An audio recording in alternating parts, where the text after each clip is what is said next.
Take a guess, how many entrepreneurs are there in the world? 10 million? 100 million?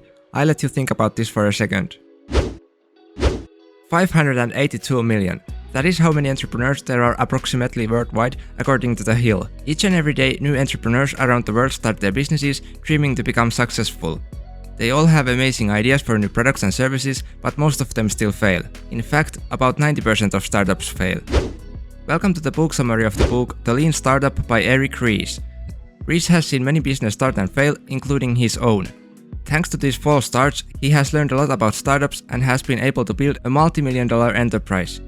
So, grab a pen and paper, cause now we are going to learn the key points of the book, The Lean Startup. According to Ries, there are 5 principles that are critical to making your startup lean and successful. These 5 principles should change the way you think about management and will help you to achieve a successful business. The first one is the idea that there are entrepreneurs everywhere. There are people who have lost their job and decided to manage on their own. There are billionaires that have sold 10 companies and are already moving on to the next one. Entrepreneurs can be found anywhere from small garages to global corporations. The second idea is that entrepreneurship is management. The entrepreneur's goal is to build a sustainable company, and for that there has to be a method of doing so. The third idea is that startup exists for other reasons than just making money or to serve customers. The startups are a way for people to learn how to build a sustainable business. This is a very critical idea to understand. Most entrepreneurs start a business because they have a new idea that they think will become the next Amazon. Then they hustle like crazy until that idea succeeds, or in 90% of cases until the idea fails. This is where validated learning comes in. Ries says that if an organization can learn as quickly as possible what the marketplace values enough to pay for, they are able to adapt and grow into a sustainable business. The fourth idea is that companies should build, measure and learn.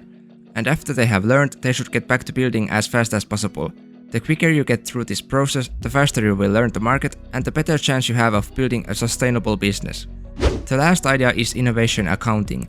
To become successful, companies have to learn how to measure the milestones you set and how to prioritize the work they are doing. Now it is time to build your product. You do this by creating a customer archetype. This means that you want to create a personality for your ideal customer. Instead of seeing your customer as only some distant figure, you want to humanize them. This will help your decision making for product development. Before you make anything, make sure you know who you are making it for. However, no matter how much research you are doing and how sure you are about your target customers, you can never know everything. Because of this, you have to know when to take a leap of faith. One simple way to help with your decision making is analyzing the success and failure of other businesses. First is not always best. For example, back in 2015, Facebook was losing users to Snapchat because of Snapchat stories. In 2016, Instagram stories was released. The Instagram CEO even said that Snapchat deserves all the credit for the stories. After 8 months, Instagram stories had more daily users than Snapchat stories.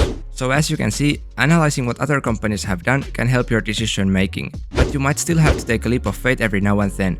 Because of this, you should build a rapid prototype. A great example of this is Zappos, one of the first online shoe retailers that Amazon acquired for over $1 billion back in 2009. The founder Nick Swinmurn wanted to know if people buy shoes online. He visited the local shoe stores and asked if he could take pictures of the shoes they have in stock. Then he just posted those pictures online to see if people order shoes online, and whenever he received an order, he went to buy those shoes from the local store and sent them to the customers. This was a very easy and especially very cheap way to see that there actually is a market for his idea. The point here is that a startup should build a minimum viable product, meaning a product that you can create and start to learn from. Instead of spending tens of thousands to buy shoes, develop a system to track inventory and build a network of distribution centers just to see that nobody wants to buy anything. Swinmurn only had to build a cheap website and send the shoes from the local shoe stores. After you have built the prototype, it is time to start measuring and learning. As a startup, you have to know what is your place at any given time, confront the cold hard facts, and design experiments to move the numbers closer to what they are in the business plan. To do this, there are 3 learning milestones. Establish the baseline. Make sure you are setting the right metrics. Be aware that some metrics can be easily manipulated or don't correlate to the numbers that really matter.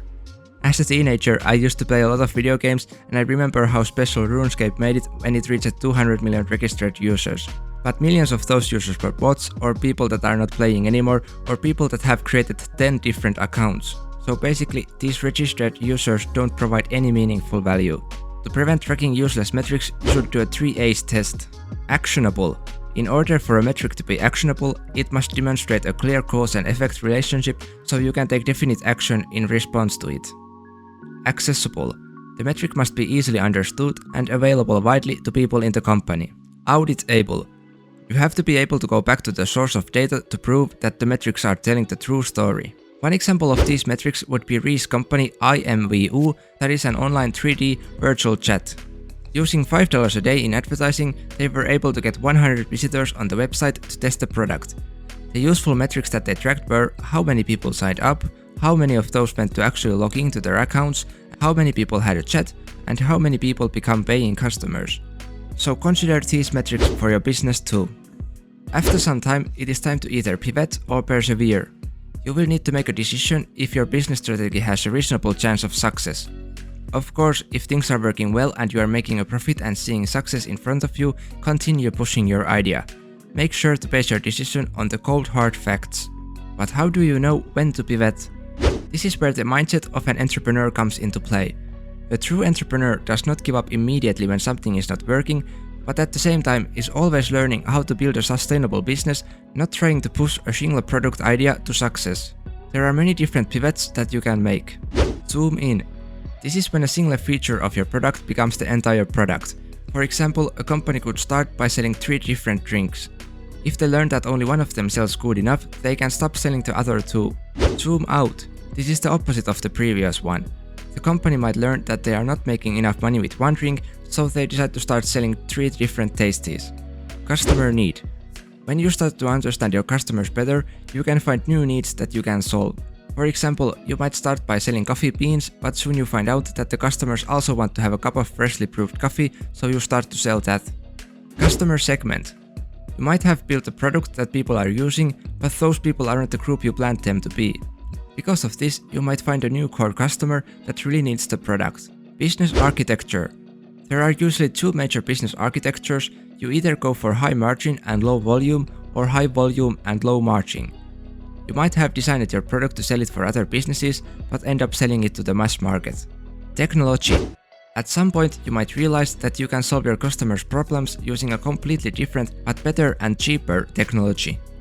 The engine of growth. You might want to change the business model to speed up or increase profitable growth. For example, you could start paid advertising to get more customers. Or for example, everyone can't attend Formula races live, so there is a subscription-based package online that you can pay to watch the races from anywhere in the world, which increases the overall revenues from millions of fans. Whichever pivot you decide to choose, remember that it is just another hypothesis in your business model. You need to test it just like you had to test the previous business model.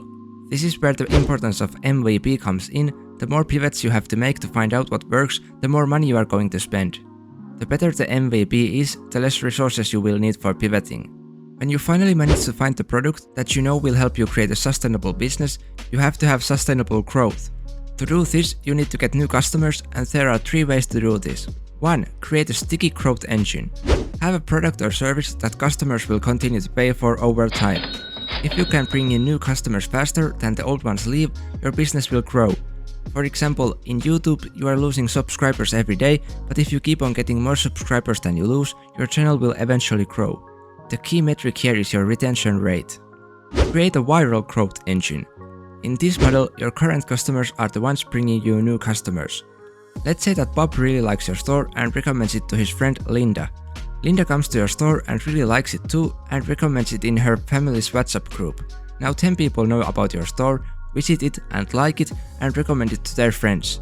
As long as this continues, your company's growth will also continue. The metric for this is called the viral loop. Oh, by the way, if you find this video helpful, make sure to tell your friends about it. 3. Create a paid growth engine. If your company is making profits, you can take these profits and invest it into attracting new customers. If you choose this model, track the LCV, which means lifetime customer value, meaning the profits you will make of each customer over the lifetime of doing business with you. Also, track the customer acquisition cost. If this cost is less than LCV, you will grow.